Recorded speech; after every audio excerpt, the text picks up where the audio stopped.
사도행전 1장 예수님의 지상 명령과 승천, 그리고 2장 오순절 성령 강림 사건 후에 예루살렘 교회는 날로 왕성해 가고 있습니다. 베드로가 한번 설교하자 3,000명이 넘는 사람이 회개하는 역사가 있었고, 3장에 보면 나면서부터 안진뱅이였던 40살 된 거지가 예수 그리스도의 이름으로 치유되는 표적도 일어났습니다. 4장에 이르러 이스라엘의 종교 지도자들이 사도들을 잡아가두고 협박했지만 복음은 점점 더 흥황했고, 5장 아나니아와 삽비라 성령을 속이려 했던 일, 그리고 사도들의 잡힘과 노임, 그리고 폭발적인 교회의 부흥 이야기가 계속 이어지고 있습니다. 정말 가만히 앉아서 초대교회의 모습을 지켜보기가 어려울 정도로 놀라운 이야기들이 계속해서 펼쳐지고 있어요. 자, 그런 상황에서 오늘의 본문 6장에는 예루살렘 교회에 다가온 심각한 시험거리 하나가 기록되어져 있습니다. 그것은 교회 안에서 구제를 행했는데 일부 공평치 않은 일처리가 하나 있었고, 그것이 결국 교회 안의 갈등으로 표출되었다는 것입니다. 그래서 교회에 큰 소동이 일어나는 듯 보였어요. 하지만 교회는 성령께서 주셨던 그런 지혜죠, 덜 중요한 것들을 얼른 내려놓고 가장 본질적인 것들을 우선적으로 붙드는 시도를 통해 위기를 기회로, 전화위복의 기회로 삼습니다. 결국 더 큰 하나님의 부흥을 체험케 되었죠. 자, 오늘의 본문은 이렇게 시작됩니다. 그때의 제자가 더 많아졌는데, 그때가 언제입니까? 많은 박해에도 불구하고 교회 안팎의 성령의 역사로 점점 더 부흥이 일어나고 있을 때입니다. 교회가 막 잘 되는 거예요. 성도들도 점점 늘어나고 성령의 역사가 여기저기에서 일어납니다. 병자가 일어나고 귀신들이 쫓겨나고 성령을 속이던 자들이 심판을 받고 감옥에 갇혀진 자들이 기적적으로 풀려납니다. 그러니 여러분 생각해 보세요. 저들이 얼마나 신이 났을까요? 박해는 있어도 두려움은 없습니다. 누구나 야, 이거 한번 해볼만 한데 익사이팅 하고 있을 그때에 사단이 전술을 바꾸었습니다. 야, 더 이상 박해와 또 핍박 이런 걸 통해서는 안 되겠다. 그래서 내놓은 방법이 바로 그의 전공이죠. 미움, 수군댐, 당짓는 것, 그리고 해치는 것입니다. 교회 안에다가 문제거리를 줘서 성도들로 하여금 정작 중요한 싸움이 아니라 엉뚱한 싸움을 하게 만드는 것이었습니다. 본문을 펼치면 이어지는 말씀이 이렇게 돼 있어요. 헬라파 유대인들이 자기의 과부들이 매일의 구제에 빠짐으로 히브리파 사람을 원망하니. 당시 예루살렘 교회는 크게 두 부류의 사람들로 구성되어 있습니다. 여기 나오는 히브리파 유대인들이란 예루살렘을 중심으로 하여 계속 그 땅에 살아왔던 사람들을 말하고, 헬라파 유대인들이라면 세계 곳곳에 흩어져 살아오다가 은퇴를 했거나 또는 그 외에 여러 가지 이유로 본토로 이주해온 유대인들을 말합니다. 이 두 부류의 성도들 가운데 갈등이 일어났다는 거예요. 이유는요, 성도들을 구제하는데 구제에 있어서 헬라파 유대인들이 히브리파 유대인들에 비해서 제대로 대접을 받지 못했기 때문이라는 거예요. 은근한 차별이 있었습니다. 그 결과 헬라파 유대인들이 히브리파 유대인들을 미워하기 시작했습니다. 여러분, 구제를 하자는데, 어려운 사람을 돕자는데 누가 이 일을 달겠어요? 그러나 그 방법의 다름 때문에 지금 싸울 일이 생겼다는 거예요. 자연히 불평이 생겼죠. 그러고 보면 초대교회도 오늘 우리들과 별반 다르지 않았던 것 같아요. 비록 성령의 충만함이 그 교회 가운데 있었지만 거기에도 여전히 사람들의 미숙함에서 오는 문제들과 갈등들이 존재하고 있었습니다. 여러분, 뻔하죠. 구제를 받는데 내가 더 먼저 받아야 된다, 내가 더 많이 받아야 한다라고 목소리를 내던 사람들이 있었을 겁니다. 그리고 거기에 사탄이 이 문제의 불씨를 집어넣은 거죠. 불평이 있어요. 원망이 있어요. 야, 교회 오면 좀 다를 줄 알았는데 똑같구먼. 누구는 같은 입인데 누군 인삼 먹고 누군 도라지 먹냐? 이렇게 막 궁시렁궁시렁 됩니다. 바야흐로 위기가 닥쳤어요. 그때 교회가 이 문제를 어떻게 다루고 또 어떻게 해결했습니까? 그리고 그 이야기가 오늘 이 사도행전을 통해서 하나님의 마음에 합한 성도와 하나님의 마음에 합한 교회의 모습, 그것을 찾는 우리들에게 무엇을 이야기해주고 있습니까? 오늘 본문의 순서를 따라서 몇 가지 관찰해 봅니다. 가장 먼저 교회는요, 문제가 생겼으니까 야, 그거 때려쳐, 그만하자, 이렇게 문제 해결을 시도하지 않습니다. 여러분, 이게 저와 여러분에게 시사하는 바가 굉장히 큽니다. 여러분, 지금 교회에 무엇 때문에 문제가 생겼습니까? 구제 때문이라고 했습니다. 구제를 어떻게 할 거냐? 누구에게 먼저 가져다 줄 거냐? 쌀 줄 거냐? 빵을 줄 거냐? 연탄을 언제 넣어 줄 거냐? 그러다가 생각과 방법이 달라서 문제가 일어나는 거예요. 그러니 여러분, 야, 구제하다가 교회가 시끄러워졌으니까 그거 관두자 이러면 쉬웠을 겁니다. 그러나 교회는 그러지 않았어요. 여러분, 믿음의 길에도 이런 일은 종종 일어나죠. 문제가 생겼어요. 그때 우선 중단하는 일, 그만하는 일, 아니 때려치는 일은 가장 쉬운 일처럼 보이는 게 사실이에요. 여러분, 교회 봉사 우리 다 경험 있으실 거예요. 하시다 보면 어려운 일들이 생깁니다. 마음에 안 드는 일, 눈에 거슬리는 사람들 종종 있습니다. 그때 제일 쉬운 방법이 뭐죠? 그만하는 거예요. 에이, 집사 노릇 좀 제대로 하려니까 별일들이 많네. 뭐 그렇게 말이 많아? 휙, 사표를 집어던지며 그냥 안 하면 제일 쉽습니다. 봉사 그거 한다고 누가 알아줘? 더 이상 못하겠어. 올해까지 맡은 것만 다 하고 내년부터는 끝이야. 기분 상하면 안 하면 되는 거예요. 여러분, 그렇죠? 뭔가 좀 마음이 상했어. 여보 오늘은 3부 예배 끝나고 예배만 드리고 가자. 안 먹고 안 하면 되지 뭐. 여러분 여기 웃는 분들 수상한 분들이신데요. 네. 이게 가장 쉽습니다. 그렇죠? 근데 그게 가장 쉬운 방법이면 맞지만 가장 좋은 방법은 아니라는 거예요. 그건 해결이 아니에요. 그거는 포기하고 그냥 마음을 닫는 거죠. 보세요, 여러분. 하나님의 교회에는 이 본질적인 사역이죠. 구제는 계속되어야 됐습니다. 그건 하나님이 기뻐하시는 일이거든요. 그래서요, 교회는요, 아이의 목욕물을 버리다가 아기까지 버리는 우를 범치 않아요. 구제 때문에 교회 갈등이 생겼으니까 구제 그만하자, 안 하면 간단하잖아, 이렇게 중단하지 않아요. 저는 이 모습이 귀하다고 믿습니다. 사도들도 마찬가지였어요. 여러분, 사도들도 사람인데 어찌 실망하지 않았겠어요? 여러분, 지금까지 그들이 복음을 위해서, 이 예루살렘 교회를 위해서 얼마나 열심히 동분서주하고 있습니까? 며칠 전에는 옥에도 끌려갔잖아요. 매도 맞았잖아요. 또 위협도 받았잖아요. 정말 죽어라 애쓰면서 섬기고 있는데, 어떻게 보면 그것에 비하면 좀 사소한 일을, 구제하는 일이 좀 공평치 않게 진행되었다고, 그것 좀 이해해주고 그럴 수도 있지, 좀 품어주면 되지, 뭘 그것 갖고 큰 소리를 내는 이들 보면서 그 사도들도 충분히 마음 상할 수 있었어요. 뭐야 이거 유치하게, 야 우리도 간다, 지들만 손해지 뭐. 응? 여러분, 오늘 좀 표현이 과하더라도 용서하십시오. 여러분 아세요? 목사도 그럴 때 있습니다. 목사의 진의가 왜곡될 때 말이에요. 사람들로부터 싸구려 취급을 당했다라고 느낄 때, 믿었던 분들이 티격태격 될 때, 그거 보면 온몸에 힘이 쫙 빠집니다. 그냥 빠지지 않아요. 쫙 빠져요. 성도들이요, 여러분만 아세요? 되게 웃깁니다. 뭐라고 하는지 아세요? 우리는 평신도니까 그래도 되지만 목사님은 목사님이잖아요, 견디세요, 이런다니까요. 자기들은 그러면서 저한테는 견디래요. 그럼 여러분, 저는 또 착하니까 견디죠. 인내하죠. 그렇죠. 그건 목사라는 부르심에 담겨있는 패키지니까, 옛날 어른 목사님들이 해주신 말씀처럼 그런 마음고생은 사례비에 다 포함되어 있는겨, 뭐 그랬으니까 그냥 인내하는 거예요. 겉으로는 태연한 척해요. 저 인내 잘합니다. 그러나 충격은 있어요. 적어도 저분은 이 정도는 해주셔야 되는데, 그걸 갖고 저러실까? 내가 정말 이러고 살아야 돼? 내가 이러려고 목회자가 됐나? 야, 김신일이 다 죽었어, 뭐 그럴 때가 있어요. 그런데 여러분 아세요? 그때 그 뒤에 누가 있는 거죠? 사탄이 있습니다. 그리스도의 몸된 교회, 그분의 귀함을 제가 알아요. 그런데도 제 안에는 시기와 질투와 성냄과 해침과 당짓는 것과 수군대는 것 등등의 유혹이 계속해서 찾아와요. 여러분, 이건 성경적인 용어예요. 성경엔 이야기가 계속됩니다. 아십시오, 사탄은요, 교회 공동체를 해치는 데 선수입니다.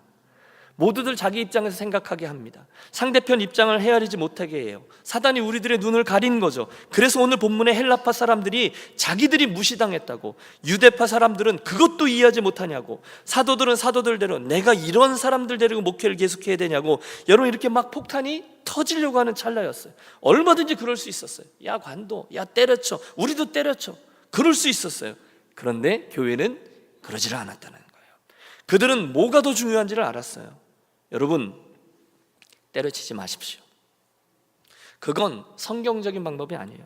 그건 사탄만 좋아하는 일이에요. 해결 방법이 아니에요. 두 번째, 교회는 그 다음에 따지는 것으로 문제 해결을 시도하지 않습니다. 여러분, 이거 굉장히 중요합니다.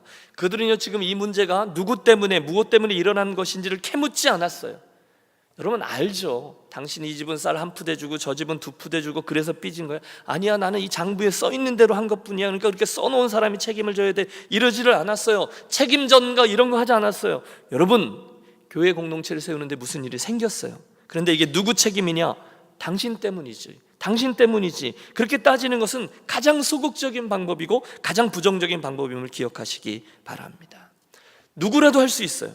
문제를 지적하고 파헤치고 책임 소재를 묻는 것은요, 상식 가진 사람이라면 누구든지 할 수 있어요. 저도 잘합니다. 그러나 교회는 신비한 공동체라는 거예요. 교회는 별 사람들이 다 있지만 다 다르지만 그들을 하나에 묶어서 보시는 공동체라는 거예요. 하나님은 이스라엘 백성들을 항상 개인으로 보지 않으셨어요. 공동체로 보셨어요. 아간의 범죄는 이스라엘 전체의 범죄였어요. 무슨 일이 있었습니까? 우리들의, 나의 책임이라는 거예요. 나는 억울하지만 그건 맞아요. 지난번 부흥회 강사 때 강사로 오셨던 우리 유충식 목사님이라는 분이 강원도 도암교회의 간증 하나를 해주셨어요. 시골교회예요. 도시교회에서도 그 지방의 전체에 한 개 교회, 강릉교회만 그 교회 변이 있을 때 도암에 있는 시골교회가 온 식구들이 현금으로 그 봉고차를 사게 된 거죠. 그 봉고차를 첫 번째 새해에 도둑을 맞았을 때 당신 때문입니다가 아니었어요. 그때 목사님은 제가 부주의해서 그랬습니다. 장로님은 제가 잘 보필하지 못해서 그랬습니다. 성도들은 저희가 기도하지 않아서 그런 것입니다 하고 서로들 책임을 나누어질 때, 그 이야기를 하며 서로 기도할 때 그 시간에 서울에서 말도 되지 아니하는 방식으로 하나님이 고스란히 그 채를 되찾아 주셨다라는 감격스러운 간증을 저는 기억합니다.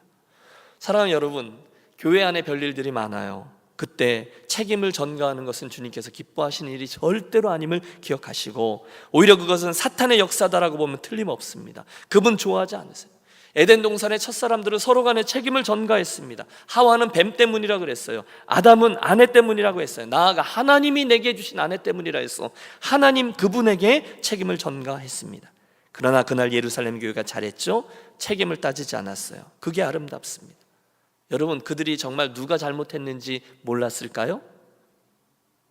왜요? 다 알았죠. 그런데도 그들은 이 문제를 공동체의 문제로 껴안습니다. 말하고 싶은 분도 있었겠죠. 그러나 말하지 않아요. 저는 이게 놀랍습니다. 대신 저들이 어떻게 합니까? 2절, 12사도가 모든 제자를 불러 이르되, 우선은 온 공동체가 함께 이 문제를 다룹니다. 사도들이 먼저 고백하죠. 우리가 하나님의 말씀을 제쳐놓고 접대를 일삼는 것이 마땅하지 아니하니. 여러분, 사도들에게서 이 겸손함을 보십시오. 저를 위해서 이런 사람 되도록 기도해 주십시오. 그들은요, 아니 이 사람들이 어디서 불평을 해? 화부터 내지 않습니다. 교회 앞에 서서 이래서 그랬습니다, 저래서 그랬습니다 설명하지 않습니다. 우리 말 들으시오 주장하지 않습니다. 대신 그들은 솔직히 자기들의 부족함을 인정하며 혹시 하나님 앞에서 우리가 놓치고 있었던 것은 없는가부터 살폈습니다. 그랬더니 있어요. 그래서 그들이 먼저 잘못을 고백합니다. I'm sorry, 죄송합니다 한 거예요. 뭐죠? 말씀을 연구하고 가르치고 기도하는 일을 놓쳤다는 거예요. 성령이 임하셨을 때, 최초의 교회가 세워졌을 때 사도들이 했어야 될 가장 본질적인 사역이 그거였잖아요. 말씀을 가지고 성도들의 삶에 현재형으로 들려주고 또 기도하는 일. 그런데 성도들이 많아지고 교회 행정적인 일 처리를 하다 보니 교회 관리하는 데 더 많은 신경을 쓰게 되었다. 우선순위가 바뀌었다. 그래서 사과합니다. 여러분, 사과할 수 있는 목사는 되게 훌륭한 목사죠. 소리를 안 해서 문제가 커질 때가 얼마나 많은지 몰라요. 오늘 말씀을 준비하는데 저에게도 이 부분에서 찔리는 부분이 많았어요. 여러분, 누가 훌륭한 목사일까요? 분명합니다. 자기가 다 할 수 없다는 것을 빨리 깨닫고 인정하는 목사입니다. 여러분, 목사가 하는 일 꽤 많은 거 아세요? 모르세요? 제일 쉽게 생각할 수 있는 게 설교 준비죠. 말씀 연구하고 또 기도하고 하나님 주시는 방향을 잡고 그분의 음성을 들어서 오늘 우리 교회 가족들의 상황에 그 말씀이 어떻게 들려지는가, 어떻게 전달할까, 그렇게 설교하고 가르치면서 목회를 진행합니다.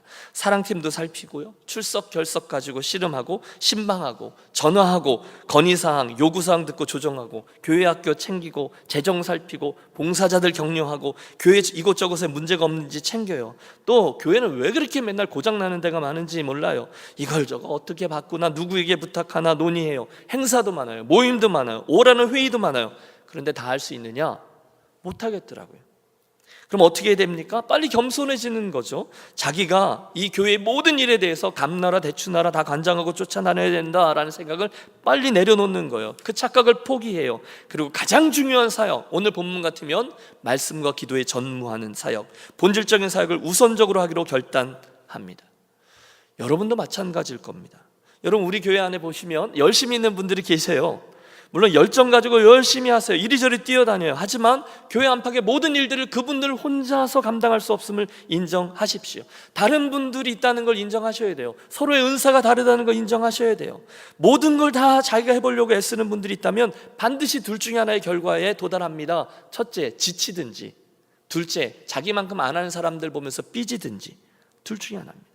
그때 여러분, 오늘 본문의 예루살렘 교회를 기억하자는 거예요. 우리가 하나님의 말씀을 제쳐놓고 접대를 일삼는 것이 마땅하지 아니하니 형제들아, 너희 가운데서 성령과 지혜가 충만하여 칭찬받는 사람 7을 택하라. 우리가 이 일을 그들에게 맡기고 우리는 기도하는 일과 말씀 사역에 힘쓰리라 하니.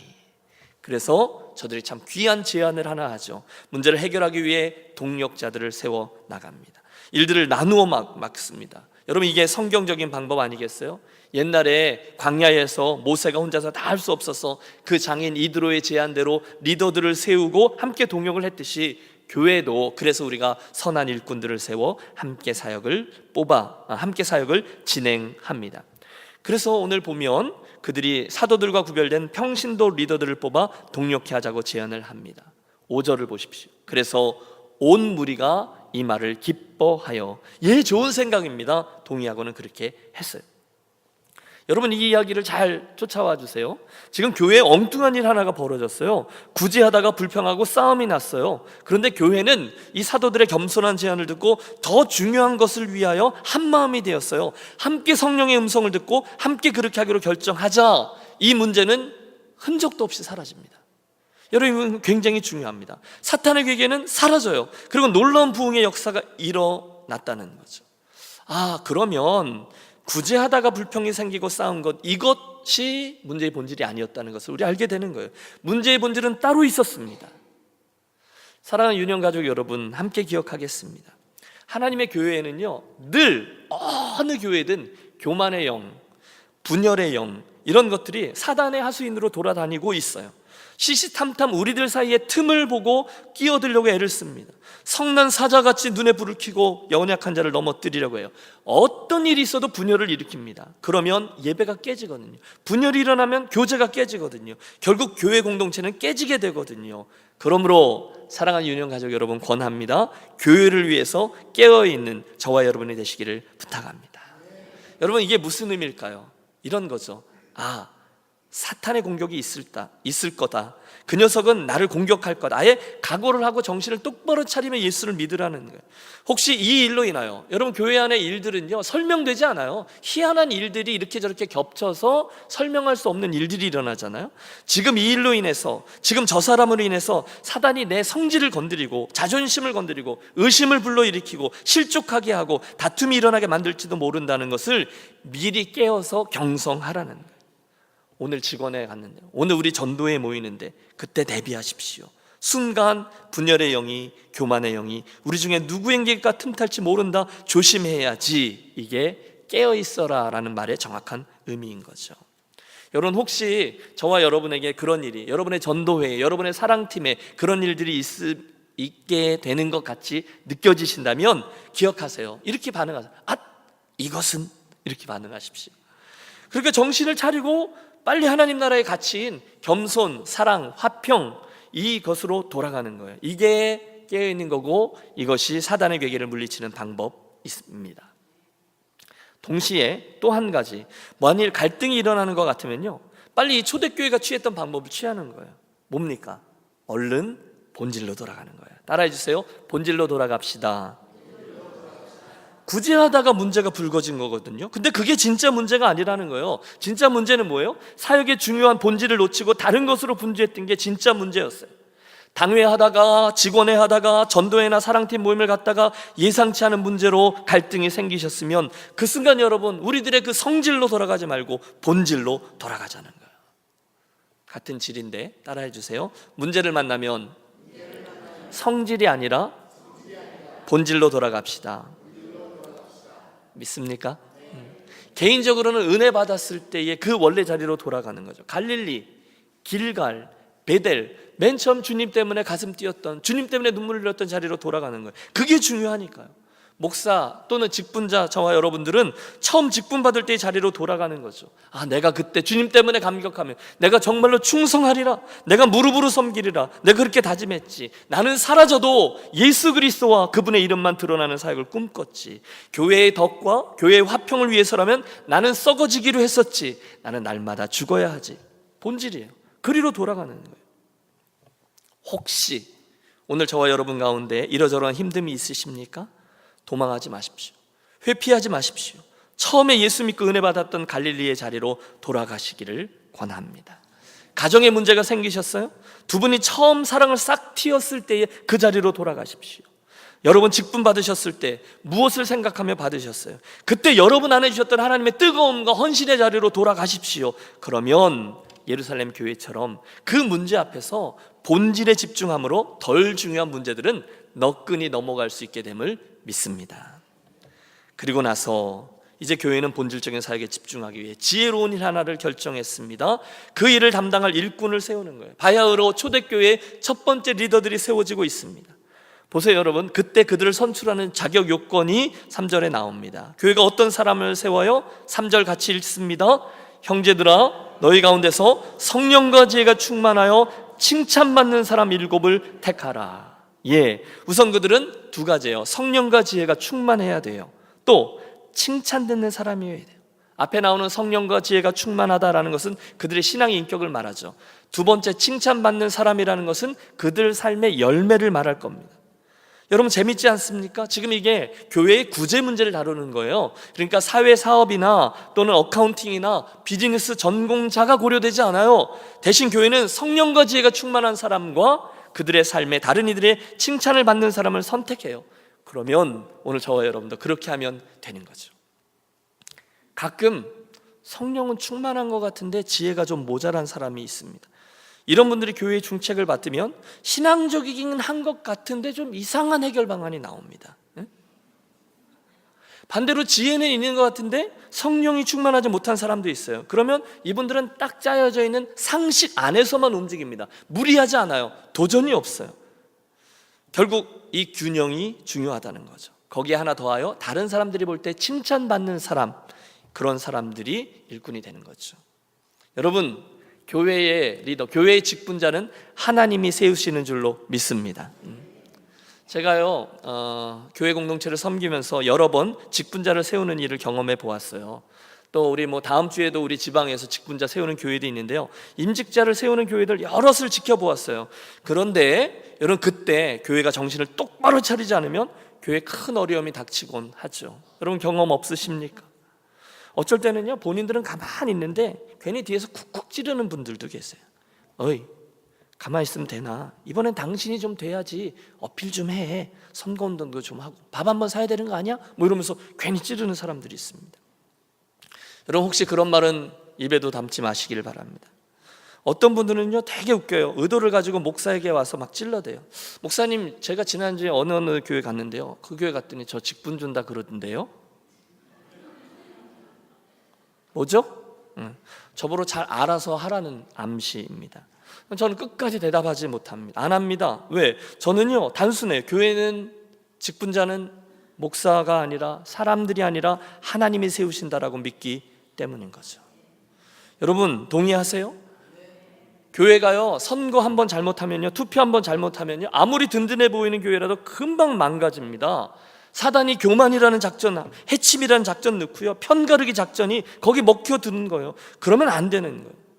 종종 선거 전후로 그 교회를 떠나는 분들이 있어요. 다른 분들의 시선 때문에 떠나고, 내가 그 후보로 선거되지 않아서 서운해서 떠나고, 투표했는데 뽑히지 않고 떨어졌다고 떠나고, 이유는 다양하죠. 하지만 그 뒤에 있는 메커니즘은 단 하나입니다. 내가 이 정도밖에 안 되냐입니다. 내가 지금껏 한 섬김과 봉사가 인정을 받지 못하나? 내가 이런 푸대접을 받고 이 교회를 계속 다녀야 되냐? 여러분 아무리 이렇다 저렇다 해도 딱 그 이야기거든요. 저는 앞으로 우리 유니온교회 직분자들을 세울 때 그런 일은 일어나서도 안 되고, 아니, 그 정도로 직분에 대한 이해가 적은 분들은 천거돼서도 안 된다고 생각합니다. 여러분도 동의해 주세요. 그것들은 다 그 직분은 사람들이 세우는 것이라 생각했기 때문에 그런 거예요. 여러분 절대로 그런 분들이 되지 않으시기를 바랍니다. 대신에 우리가 교회 공동체의 직분자를 세울 때는 우리들의 입이 아니라 우리들의 눈과 무릎을 사용해야 된다는 것을 또 한번 기억합니다. 과연 어떤 분이 우리 교회를 정말로 하나님의 마음에 합한 교회를 세우는 데 사용될 만한 제목인가, 그것을 눈으로 지켜보고 판단하는 거예요. 입이 아니에요. 눈이에요. 뭘 의미하는지 아시겠죠? 어떻게 판단합니까? 오늘 본문에 나오는 기준대로 하면 틀림이 없습니다. 첫째, 성령과 지혜가 충만한 사람. 둘째, 사람들에게 칭찬받는 일꾼입니다. 이게 기준이에요. 그분의 재주, 그분의 학력, 그분의 소유, 그분의 배경이 우선이 아니에요. 그분의 영적 성숙, 성령 충만, 그에 대한 열매, 그동안 공동체 안에 있는 그분 섬김의 자세가 우선적으로 고려돼야 되는 거예요. 입이 아니에요. 눈이에요. 무릎이에요. 밴쿠버에 가면 박신일 목사님이라고 그레이스 한인교회가 있습니다. 이 교회는요, 아무리 교회가 누군가를 직분자 후보로 선출하고 세워도 교회가 최종적인 편지를 누구에게 보내느냐? 그 집 자녀들에게 보냅니다. 그리고 묻습니다. 너의 아빠를 우리 교회 장로로 세우려고 하는데 너희 어떻게 생각하니? 라고요. 그때 그 집 아이들이 우리 아빠요? 말도 안 돼요 하고 X표 치면요 바로 아웃입니다. 교회 와서는 잘하지만, 누구에겐간 그렇게 보일 수 있지만 가정에서는 다 드러나거든요. 감출 수 없거든요. 저는 그 제도가 참 좋다고 생각합니다. 어떤 교회는요, 장로를 세우면 큰 일을 해야 되니까 돈 많은 사람을 뽑아야 한다고 은근히 분위기를 조성합니다. 사회적인 지위도 어느 정도 있어야 한다고들 합니다. 교회 안에 구조상 우리 교회 컬처가 있어서 이번에는 이쪽 사람이 되었으니 다음번에 저쪽 사람이 되어야 된다고 생각합니다. 여러분, 다 거짓말이에요. 새빨간 거짓말입니다. 사탄이 주는 생각입니다. 그런 말을 하는 사람은요, 그 교회 망치는 사람 틀림없습니다. 여러분 속지 마세요. 성경에 그런 거 안 나와요. 그런 거 없습니다. 대신 사도행전에 나오는 이 기준 붙잡고 세우면 틀림이 없어요.